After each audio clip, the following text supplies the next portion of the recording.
What's up, guys? So do you ever go into a film that you have zero expectations for? You don't really know what you're getting yourself into, and it just completely blows you away? Well, that is the film I'm going to be talking about today, streaming on Shudder, and it's called Sissy. Sissy is directed by Kane, Senes, and Hannah Barlow. Cecilia is a successful social media influencer living the dream until she runs into her ex-childhood best friend and is invited away on her bachelorette weekend.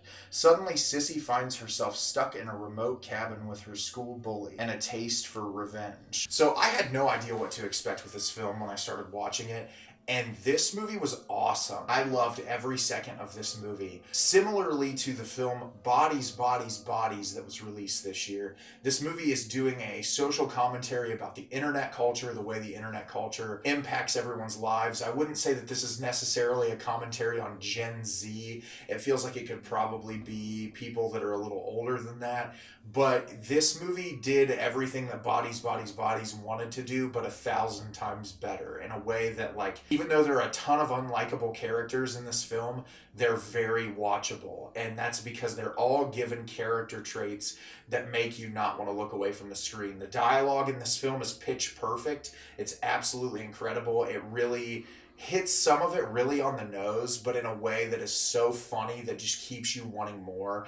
And this film does not pull back from the violence. I watched Bodies, Bodies, Bodies, and everyone was like, oh, it's a slasher film, it's brutal. And like, this movie gets really brutal in a way that really kind of took me by surprise with how violent some of the kills are. So Cecilia is played by Aisha D, and at the beginning of the film we see her recording her meditation, mental health help video for YouTube in her house, and she's got this really pristine, beautiful setup for her YouTube channel. And then as soon as she cuts away, you cut into her kitchen, which is like disgusting and gross, like dishes piled up everywhere. Her apartment's a complete and total mess, which immediately from the get-go gives you that commentary of like the way people paint themselves on the internet is not the way they are in real life.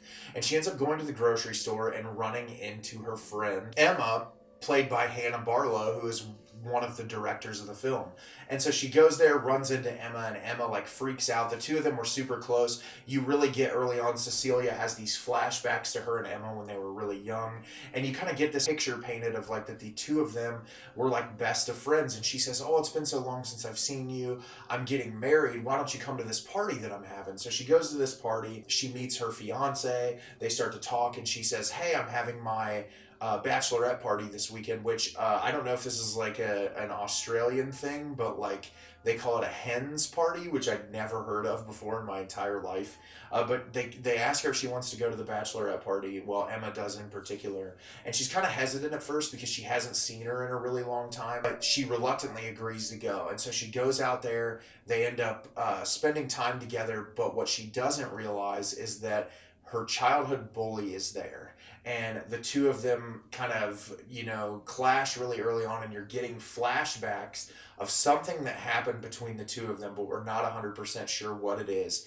And shortly after, people at the party start getting killed off one by one. This movie is brutal, it's relentless, but it's also a pitch-perfect social satire that I really enjoyed every second of. I was so excited to see what direction they would take it, and the third act of this film does not disappoint. I'm so glad that they ended it the way that they did. It just kind of leaves you on the edge of your seat, just like, oh my god. And like I said, all the actors in this movie are great. They all play into their roles so well.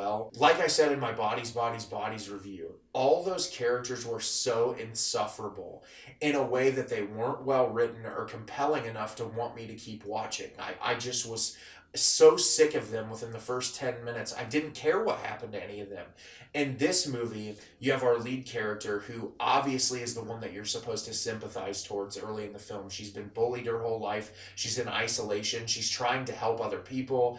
And then our perspective of her kind of shifts all over the place throughout the film, which I really like a lot. But all the characters you're introduced to at the bachelorette party, they're all super annoying in different ways, but they're all so charismatic dramatic in the way they deliver dialogue that it's really impossible to not want to keep watching them. And that's why I think this movie is so much better than Bodies was, because it really takes its time to build up all of those other people to where you actually give a shit what's happening on screen, to where when I watched that movie, the entire like middle 45 minutes, I couldn't care less about anything going on, because it was just people running into a room saying, oh my god, who killed who, and then them bickering back and forth and then running into another room. It was really just, that movie didn't know how to do it, where this is like, every scene is really intellectual dialogue about society and internet culture in general, but it's done in a way that the conversation feels really casual, so it doesn't just feel like, oh, we're being ham-fisted expositionally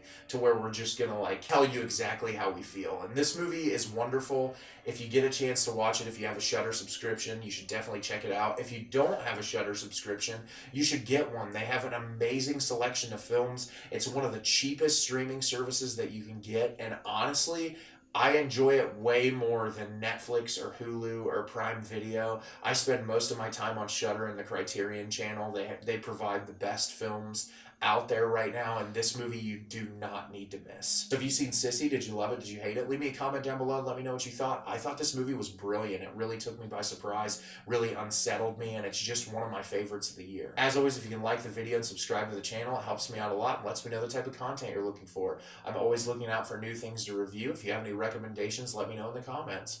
As always, thanks so much for watching, guys, and have a great rest of your day.